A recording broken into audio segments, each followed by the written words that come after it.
Hello, I'm Latanja Muhammad, founder of College Cost Cutter. Thank you for joining us for Countdown to the FAFSA, 30 days, 30 ways to maximize financial aid eligibility. We are on day 21.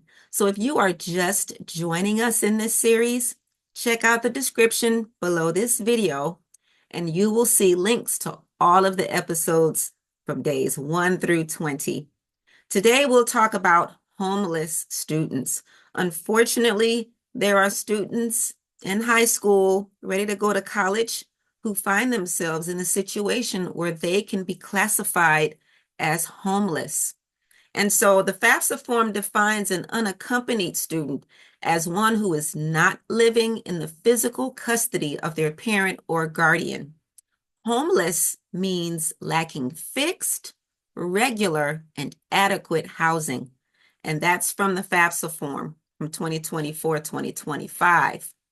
And so a student fitting this description might live in a shelter, a park, hotel or motel, public spaces and campgrounds, or in a car or abandoned building. They might also temporarily live with other people. And so if a student finds themselves in this situation and they're fleeing an abusive parent, you may be considered homeless, even if your parent would have otherwise provided a place for you to live.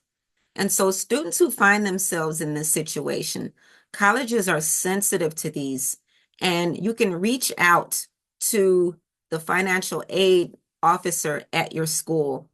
If you have not received a determination from a state agency declaring that you are homeless, you still may be able to get that from the financial aid officer at your college or the college you plan to attend.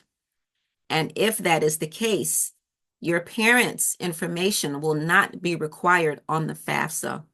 So again, this is for those students who are in this unfortunate situation and need some assistance from the college. In this instance, unlike the scenario where the parents with whom they live refuse to provide their information, in this situation, the student will not be required to provide their parents' information if they are determined to be homeless.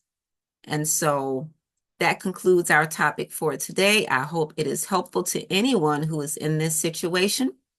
Thank you so much for joining us. Please remember to like, share, subscribe, invite others to join us for this series. We've only got a few days left. Countdown to the FAFSA, 30 days, 30 ways to maximize financial aid eligibility.